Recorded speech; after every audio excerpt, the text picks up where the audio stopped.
నమస్తే welcome to VS99 news ముందుగా headlines చూద్దాం ఆదిలాబాద్ లో బీఆర్ఎస్ రైతు ఆత్మహత్యల అధ్యయన కమిటీ పర్యటన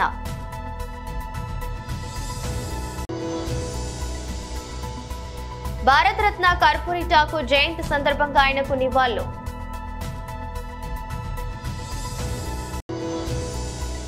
వైఎస్ఆర్సీపీ అధికార ప్రతినిధి మాజీ మంత్రి ఆర్కే రోజా ప్రెస్ మీట్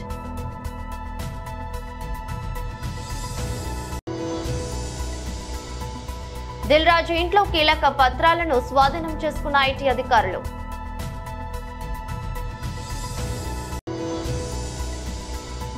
ట్రంప్ ఆదేశాలతో 500 మందికి పైగా అరెస్ట్ ఆదిలాబాద్ లో బీఆర్ఎస్ రైతు ఆత్మహత్యల అధ్యయన కమిటీ పర్యటన నిర్వహించారు. ప్రశాంతంగా నిద్రపోయేటువంటి రైతు ఇవాళ ఆందోళనతో కూడినటువంటి జీవితాన్ని గడపవలసి వస్తూ ఉంది. కరెంట్ వచ్చేది నమ్మకం ఉండదు, పెట్టుబడి వచ్చేది నమ్మకం ఉండదు, రుణమాఫీ అయ్యేది నమ్మకం ఉండదు, బోనస్ వచ్చేది నమ్మకం ఉండదు, పంటల కొనుగోలుకు నమ్మకం ఉండదు, పంటలకు పత్తి కానీ మక్క కానీ ఇంకే పంట కానీ మద్దతు ధర రాదు. ఈ అనిశ్చిత పరిస్థితి రైతుకు ఉండేటువంటి ఆత్మవిశ్వాసాన్ని దెబ్బతీస్తున్నది, రైతుకు ఉండేటువంటి ధైర్యాన్ని దెబ్బతీస్తున్నది. ఇగో ఆ ధైర్యాన్ని ఆత్మవిశ్వాసాన్ని కోల్పోకండి. మనం పోరాటం చేసి తెచ్చుకున్నటువంటి తెలంగాణ ఇది. తాత్కాలికంగా ఈ ప్రభుత్వం ఈ ఇబ్బందులు పెడుతుండవచ్చు, మనం జాగ్రత్తగా లేని కారణంగానో ఆ రోజున్న ప్రత్యేక పరిస్థితులలో దుష్ప్రభావాలను దుష్ప్రచారాలను నమ్మబట్టో మనం సర్కారును చేజార్చుకొని ఇలా పశ్చాత్తాపడుతున్నాం. దానికి పరిష్కారం చావులు కాదు, దానికి పరిష్కారం మాట ఇచ్చి నిలబెట్టుకోలేని ఈ సర్కారును నిలదీయడము పోరాటం చేయడమే మనం చేయాల్సిన పని తప్ప ధైర్యం వీడొద్దు అని చెప్పి ఈ బాధిత కుటుంబాలను చేరుకొని వాళ్ళను ఓదార్చి తెలంగాణలోని అన్ని జిల్లాల్లో ఉండేటువంటి రైతాంగానికి మా పార్టీ తరఫున కానీ రైతు సంఘాల తరఫున కానీ ఒక గట్టి నమ్మకాన్ని భరోసాని ఇచ్చి ముందుకు సాగుదామని చెప్పడానికే మేము పర్యటన పెట్టుకున్నాం. మా పార్టీ తరఫున వేసినటువంటి ఈ కమిటీ బృందం అంతా కూడా 9 మంది ఈరోజు ఇక్కడికి రావడం జరిగింది. మొట్టమొదటి ఆదిలాబాద్ జిల్లాలోని బోత్ నియోజకవర్గంలో ఉండేటువంటి ఈ నేరేడుగొండ మండలం, అదేవిధంగా గుడిహత్నూరు మండలం ఇటు రావడం జరిగింది. ఇక్కడ ఉండేటువంటి ఈ తండా మా స్థానిక శాసనసభ్యులు శ్రీ అనిల్ యాదవ్ గారు ఇక్కడికి తీసుకొని వచ్చినారు. ఇక్కడ ఉండేటువంటి ఈ తాండాలో నేరేడుగొండ తాండా చనిపోయినటువంటి రైతు, దురదృష్టవశాత్తు చనిపోయినటువంటి రైతు గజానంద్ గారు, మరి వారు రుణమాఫీ కాని పరిస్థితులలో వేదనకు గురై ఆయన భార్య చెప్తా ఉంది, ఎందుకు చనిపోయినామా, ఏం అవసరం వచ్చింది అంటే, మరి దురదృష్టం సార్, పొలంలోనే చనిపోయిండు, అన్నే మందు తాగి చనిపోయిండు, పత్తి చేలో చనిపోయిండు, మందు తాగి చనిపోయిండు. ఎందుకు అంటేనంటే రుణమాఫీ కాకపోతే ఎందుకు చనిపోవాలి, మనం ఆగాలి, ధైర్యంగా ఉండాలి కదా అంటే, లేదు సార్ బ్యాంకు వాళ్ళు వచ్చి 1-2 సార్లు అవమాన పరిస్థితి అంటే తట్టుకోలేక చనిపోయిండు అని చెప్పి ఆమె కంటతడి పెడుతూ, 3 చిన్నపిల్లలు ఉన్నారు, మా మామ కూడా చనిపోయిండు, మా అత్త ఆమె నేను ఇద్దరమే ఉన్నాం, మాకు ఇక మగ దిక్కు లేదు ఇంటికి, మరి ఈ పరిస్థితి అని చెప్పి ఆమె బోర్న విలపించడం మమ్మల్ని అందరినీ కూడా కలిసివేసింది. ఇటువంటి బాధిత కుటుంబాలు వాళ్లకు ధైర్యాన్ని ఇస్తూనే, వాళ్ళకు సానుభూతి తెలుపుతూనే, స్థానికంగా ఎక్కడికక్కడ మాకుండే పార్టీ యంత్రాంగం వారి వారి పరిధులలో వాళ్ళని ఆదుకుంటూనే ప్రభుత్వం మీద ఒత్తిడి తీసుకొని వచ్చి ఇచ్చిన మాట కట్టుబడి ఉండాలి, ప్రజలను భవిష్యత్తులో ఇంకా వంచవద్దు, లేదంటే ప్రజలు పోరాటం చేయక తప్పదు అనేటువంటి విషయాల్ని చెప్పడానికే మరి మేము ఈ రోజు పర్యటనకు రావడం జరిగింది. భారత రత్న కర్పూరి ఠాకూర్ జయంతి సందర్భంగా ఆయనకు నివాళులర్పించారు. ఈరోజు దేశవ్యాప్తంగా భారతీయ జనతా పార్టీ ఆధ్వర్యంలో భారత రత్న కర్పూరి ఠాకూర్ గారి యొక్క జయంతి ఉత్సవాలను నిర్వహిస్తూ ఉన్నాం. వారు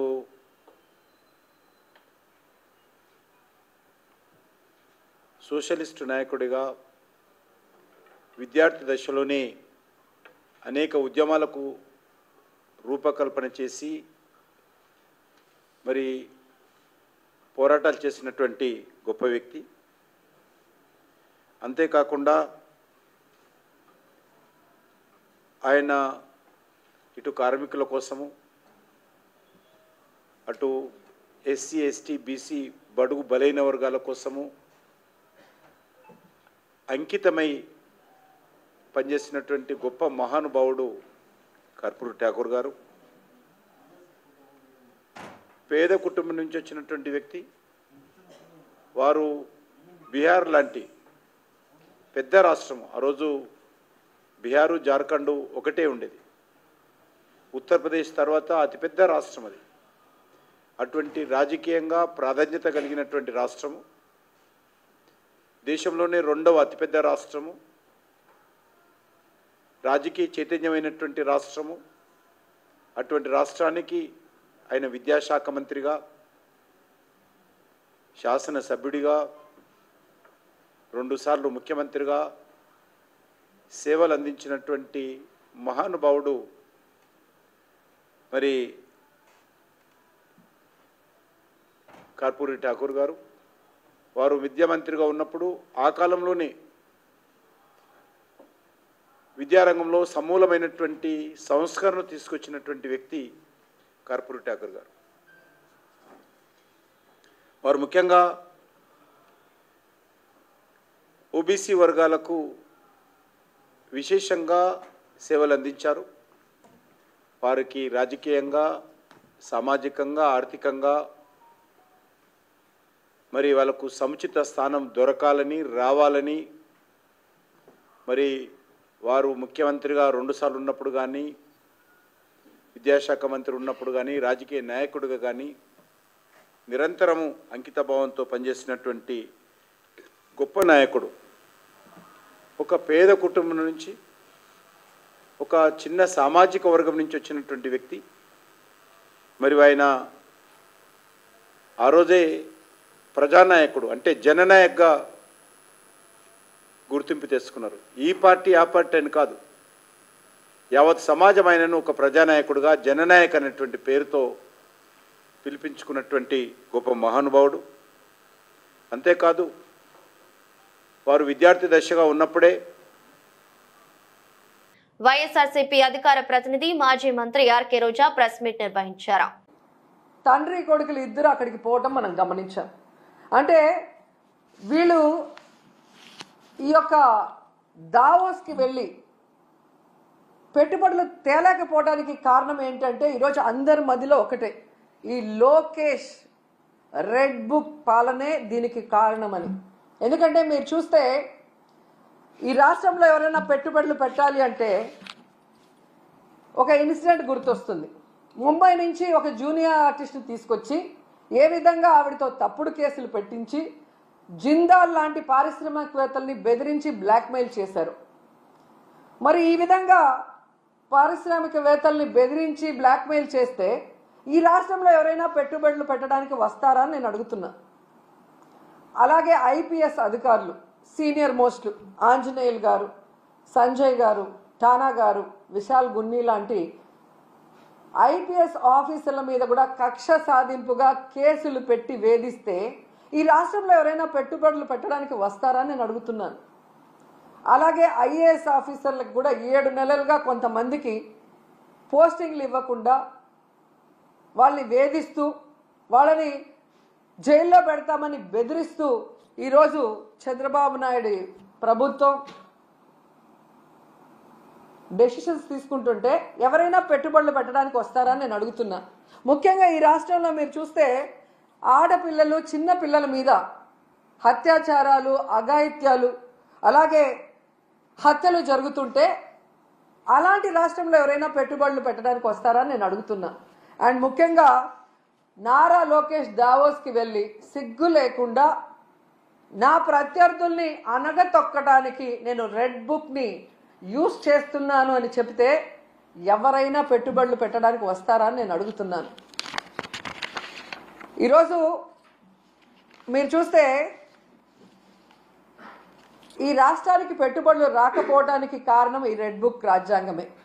ఎందుకంటే ఎవరైనా పెట్టుబడులు పెట్టాలి అంటే ఆ రాష్ట్రంలో లా అండ్ ఆర్డర్ కరెక్ట్గా ఉండాలి, పారదర్శకమైన పరిపాలన ఉండాలి, అలాగే రోడ్డు, రైలు, ఏరోప్లేన్, అలాగే పోర్ట్స్, ఇవన్నీ కూడా అంటే ట్రాన్స్పోర్ట్ ఇది కరెక్ట్గా ఉంటేనే అక్కడ పెట్టడానికి అవకాశం ఉంటుంది.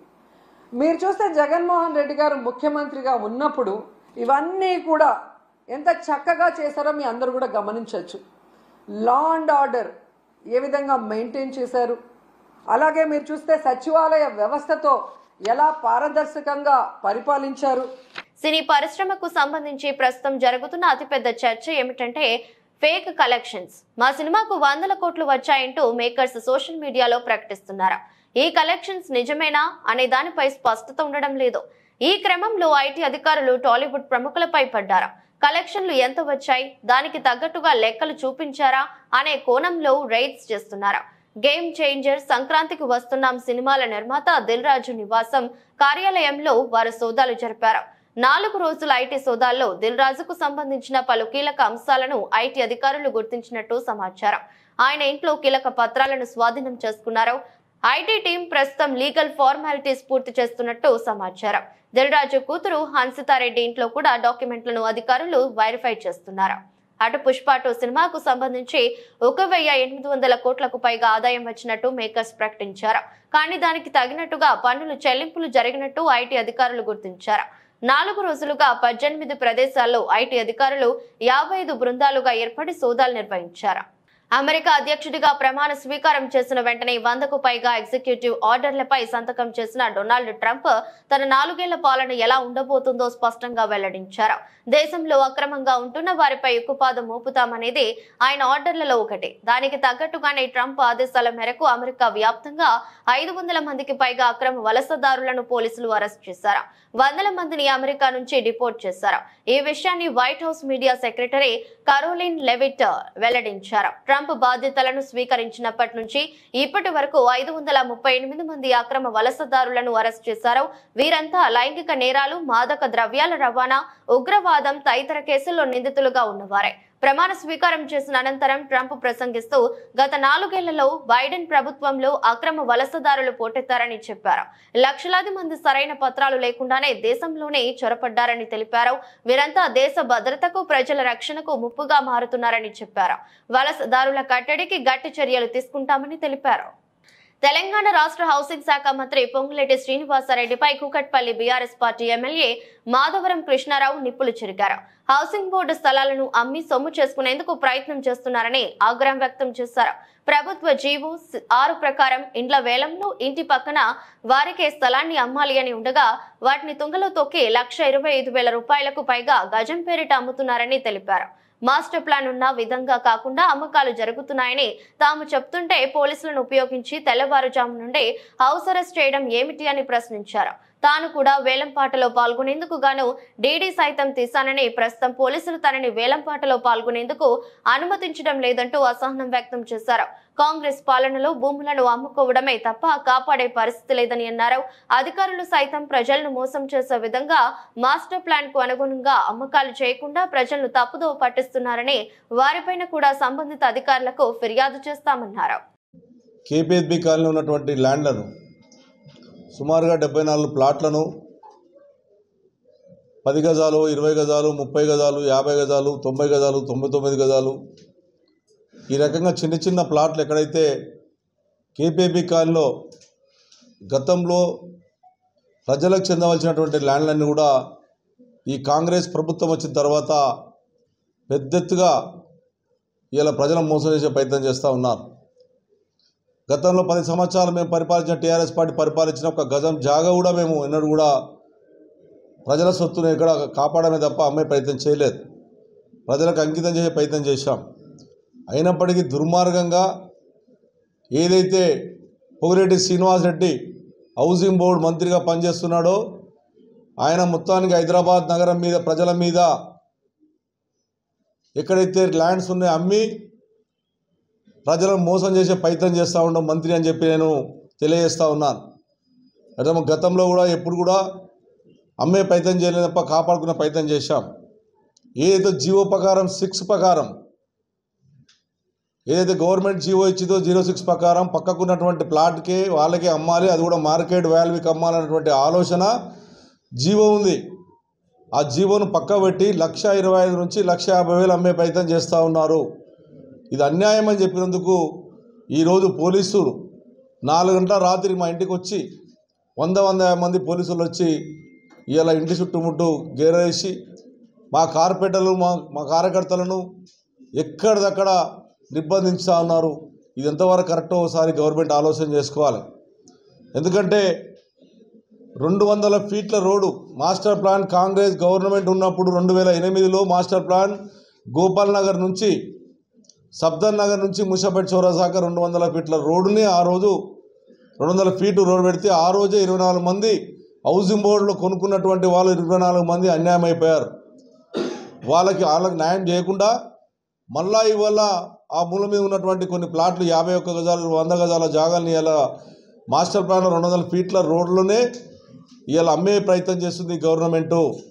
ఒక దిక్కేమో మేము హైదరాబాద్ నగరాన్ని అభివృద్ధి చేస్తామని చెప్పుకుంటూ ఇలా రోడ్లు అమ్మే ప్రయత్నం చేస్తుంది కాంగ్రెస్ గవర్నమెంట్ అని చెప్పి తెలియజేస్తూ ఉన్నాను.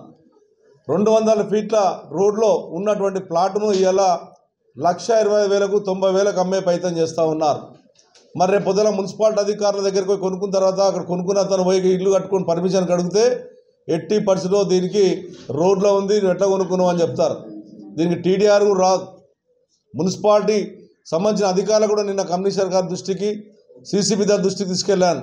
వారం రోజుల నుంచి ప్రెస్ ద్వారా ఎలక్ట్రానిక్ మీడియా దగ్గర అన్ని అధికారులు చెప్పాం, రిక్వెస్ట్ చేశాం, ఎక్కడైతే రోడ్లలో ఉన్నటువంటి ప్లాట్ల మీరు అమ్మకండి అని ఎన్ని ప్రయత్నం చేసినా ఈ దుర్మార్గమైనటువంటి కాంగ్రెస్ ప్రభుత్వం మేము అమ్మి తీరుతాం, ప్రజలను అణగతొక్కుతాం, ప్రజల మీదనే నడుస్తామన్నటువంటి దొంగ వైఖరితో ఇలా చేస్తూ ఉన్నారు. అదేవిధంగా 4th ఫేజ్ నుంచి ముషాపేట్ చౌరస్తాక 100 ఫీట్ల రోడ్డు మాస్టర్ ప్లాన్లో ఉంటే దాన్ని 80 ఫీట్లు చూపెట్టేసి అమ్ముతూ ఉన్నారు. అర్హత కలిగిన పేదలకు లబ్ధి చేకూర్చాలని జిల్లా కలెక్టర్ ఆశీస్ సంఘ్వాన్ అన్నారు. శుక్రవారం కామారెడ్డి మున్సిపల్ పరిధిలోని 36వ వార్డులో ప్రజాపాలన వార్డు సభలో కలెక్టర్ పాల్గొన్నారు. ఈ సందర్భంగా కలెక్టర్ మాట్లాడుతూ రైతు భరోసా, ఇందిరమ్మ ఆత్మీయ భరోసా, రేషన్ కార్డులు, ఇందిరమ్మ ఇండ్ల కోసం అర్హులైన పేదల నుండి దరఖాస్తులు స్వీకరించడం జరుగుతుందని, గత ప్రజాపాలనపై 4 పథకాలకు సంబంధించిన వాటికి దరఖాస్తులు సమర్పించిన వారికి వార్డు సభలో ఆమోదం పొందడం, ప్రస్తుతం వార్డు సభల్లో సమర్పిస్తున్న దరఖాస్తులను పరిశీలించి తదుపరి చర్యలు తీసుకోవడం జరుగుతుందని తెలిపారు.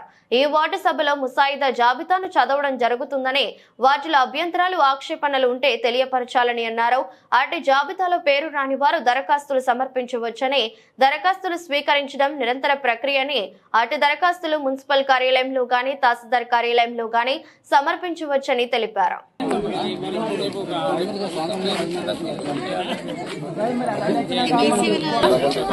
నెక్స్ట్ లిస్ట్ లో కూడా మీ పేరు ఒకవేళ రాకుంటే మళ్ళీ ఇలాగే క్యాంప్స్ పెడతారు, మళ్ళీ దరఖాస్తులు తీసుకుంటారు. ఇది కంటిన్యూ ప్రాసెస్. మన గవర్నమెంట్ ఉన్న రోజులు ఇది కంటిన్యూ ప్రాసెస్. అందరికీ కూడా ఖచ్చితంగా రేషన్ కార్డులు, ఇల్లులు వచ్చే వారికి కూడా గవర్నమెంట్ కృషి చేస్తుంది అని చెప్పి ఈ సందర్భంగా తెలియజేస్తూ, మరి ఈ రోజు మనందరి గురించి ఇక్కడ విచ్చేసిన మన కలెక్టర్ సార్ గారికి కూడా ధన్యవాదాలు తెలియజేస్తూ ముగిస్తున్నాను. థ్యాంక్ యూ సార్ గారు.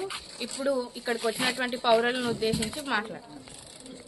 ఈరోజు కామారెడ్డి మున్సిపాలిటీ వార్డ్ నెంబర్ 36లో వార్డ్ సభకి విచ్చేసిన గౌరవ మున్సిపల్ చైర్పర్సన్ ప్రియా రెడ్డి గారికి, ఇక్కడ లోకల్ కౌన్సిలర్ గారికి, ఆర్డీఓ గారికి, మున్సిపల్ కమిషనర్ గారికి, మున్సిపల్ ఆఫీషియల్స్, గవర్నమెంట్ 4 స్కీమ్స్ గురించి డిస్కషన్ నడుస్తుంది. సో ఇక్కడ రైతు భరోసా అండ్ ఇందిరమ్మ ఆత్మీయ భరోసా గురించి ఇక్కడ అప్లికేబుల్ లేదు municipality. So ration cards and Indiramma ఇళ్ళు కోసం ఏమైనా డ్రాఫ్ట్ లిస్ట్ ఉంది, అది డిస్ప్లే కూడా చేయడం జరిగింది, ఇక్కడ జరుగుతుంది.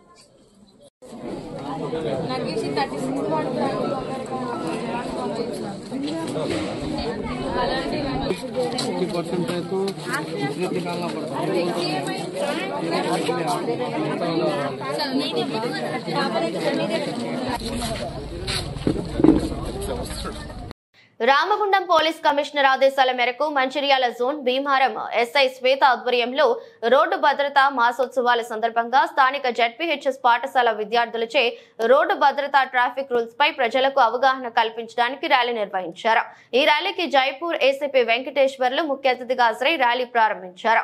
ఈ ర్యాలీ జెడ్పీహెచ్ఎస్ స్కూల్ నుండి బస్టాండ్ ఏరియా నుండి అవడం ఎక్స్ రోడ్డు వరకు నిర్వహించారు. ఈ సందర్భంగా ఏసీపీ వెంకటేశ్వర్లు మాట్లాడారు. కార్యక్రమంలో ఏసీపీ వెంకటేశ్వర్లు, ఎస్ఐ శ్వేత, సిబ్బంది head constable Macharla Anand Paul, constable Kiran, Naseer, Ravali, Sravanthi, home guard Lasmayya మరియు పాఠశాల ఉపాధ్యాయులు పాల్గొన్నారు. భద్రతోత్సవాల్లో భాగంగా ఈరోజు మన భీమారం పిఎస్ లిమిట్స్లో భీమారం ఎస్ఐ గారి ఆధ్వర్యంలో మరియు జిల్లా పరిషత్ హై స్కూల్ హెడ్ మాస్టర్ గారి ఆధ్వర్యంలో రోడ్ అవేర్నెస్ ప్రోగ్రామ్ ర్యాలీ చేయడం జరిగింది.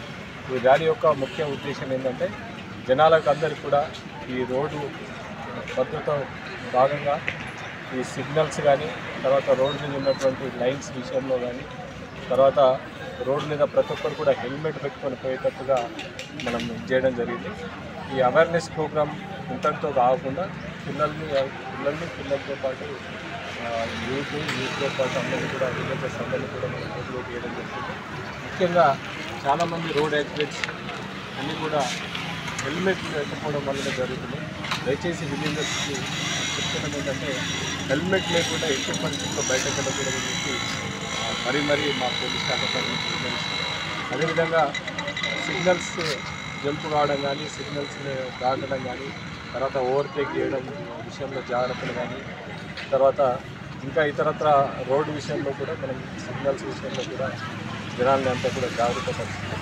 ఇందులో ప్రజలంతా కూడా భాగస్వాములై మీరంతా కూడా క్షేమంగా ఉండాలని చెప్పి ఇంటికి బయటకు వెళ్ళిన వ్యక్తి సురక్షితంగా ఇంటికి పోవాలంటే దేవుడితో పాటు మనం హెల్మెట్ని కూడా నమ్ముకొని ముందు పోవాల్సిందిగా కోరుతున్నాం. దీనిలో పాల్గొంటున్నటువంటి విద్యార్థులకు, తర్వాత ఉపాధ్యాయులందరికీ కూడా పేరు పేరున ధన్యవాదాలు తెలియజేస్తున్నాం. ఇప్పుడు హెడ్ మాస్టర్ గారిని సామాజిక బాధ్యతగా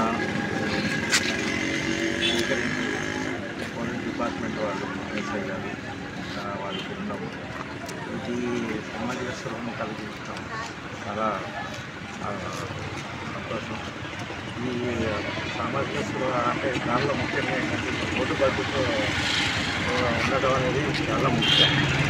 వ్యక్తి మీద వారి కుటుంబం ఆధారపడి ఉంటుంది, కుటుంబం మీద సమాజం ఆధారపడి ఉంటుంది. ఈ సామాజిక బాధ్యతగా దీన్ని స్వీకరించి ముందుకు రావడం అనేది చాలా సంతోషం. ఈ సందర్భంగా వారికి కృతజ్ఞతలు. వార్తలు ముగించే ముందు మరోసారి హెడ్లైన్స్. ఆదిలాబాద్ లో బీఆర్ఎస్ రైతు ఆత్మహత్యల అధ్యయన కమిటీ పర్యటన.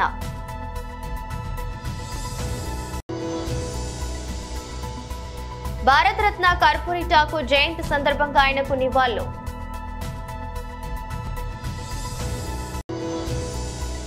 వైఎస్ఆర్సీపీ అధికార ప్రతినిధి మాజీ మంత్రి ఆర్కే రోజా ప్రెస్ మీట్.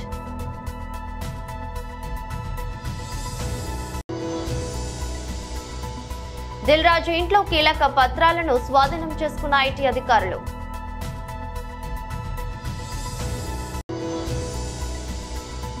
ట్రంప్ ఆదేశాలతో 500 మందికి పైగా అరెస్ట్. ఇది రోజు బులెటిన్. మరో బులెటిన్లో మళ్ళీ కలుద్దాం. అంతవరకు సెలవు. నమస్కారం.